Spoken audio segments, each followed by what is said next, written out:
All right, everyone. So we're reading an article here from Wrestling Inc. The title of it is Dave Meltzer assesses how WWE wants to position Roman Reigns. So we're going to read a part of this article. Go check out Wrestling Inc. They have a great website. We're going to read part of this article, and then we're going to give some thoughts. So we'll let you know when things are quotes or whatever. So Roman Reigns is back, but with Solo Sequoia leading the Bloodline and Cody Rhodes currently holding the undisputed WWE Championship, fans would not be out of line to wonder where the Tribal Chief fits into the pecking order of WWE following his post-WrestleMania hiatus. According to Dave Meltzer on Wrestling Observer Radio, Reigns will still be a major player heading into his tag team match alongside Rhodes at Bad Blood and will definitely be around further. So now this is the quote from Meltzer. Roman is probably working the Saudi Arabia show. He's definitely working Bad Blood, and he's working Survivor Series because he's already being advertised for that. A Roman Cody match is still a giant match. It's not a WrestleMania match. I got the sense that they want Roman Reigns to be the Bruno Sammartino. You don't really put Bruno against Bob Backlund if Cody is Bob Backlund. If Cody is the Backlund, they could team, but there is money in a Cody/Roman match. This is back to the Wrestling Inc. article, so this isn't an exact quote. Meltzer believes the only way that Reigns and Rhodes will meet at WrestleMania is if Dwayne "The Rock" Johnson is unable to compete in the teased match between him and the undisputed WWE champion. Okay, so we read a good chunk of that, but please go check out Wrestling Inc.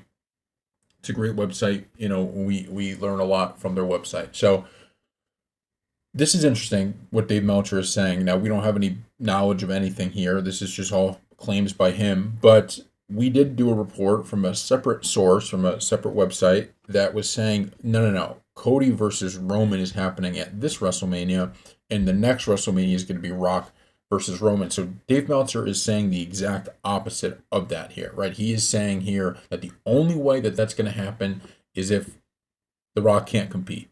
But it's going to be, wait a minute. Sorry. Actually, we misread that.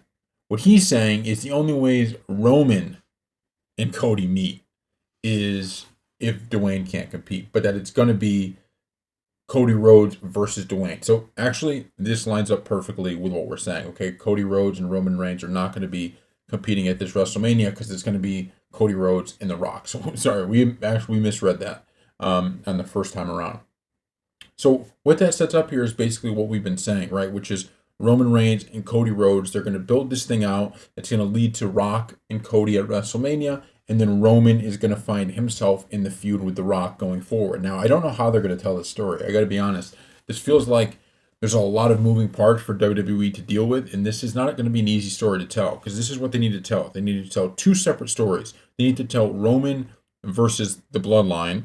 They need to tell Cody versus the Bloodline, and also Cody versus The Rock, while also trying to build long-term down the line The Rock versus Roman.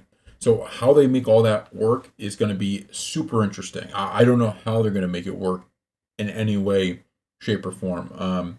And I'm not saying it's not going to be good. I think it's going to be great. I think they're going to do a great job with it. I'm just saying I have no clue how they're going to tell that, because when The Rock returns, you're going to be missing a big opportunity there, right? Because The Rock returning could be a huge moment for them to be like, oh boy, here comes Rock. He's going to go after Roman Reigns.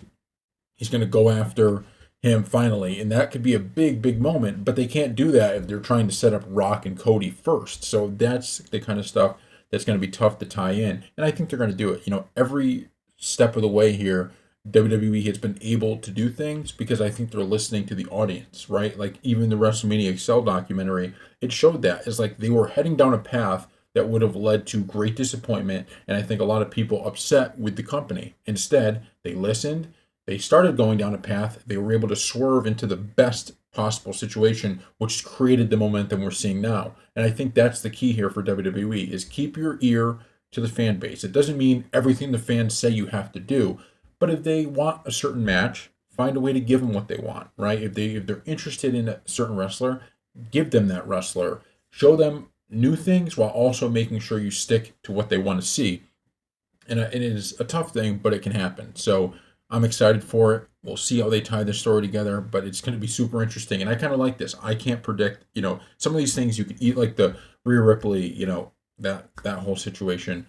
We were predicting that for like months because you could just see the little pieces of evidence all over the place. For this, I have no clue how they're going to do it, and I can't wait to see it. So thank you all for watching, and we'll see you next time.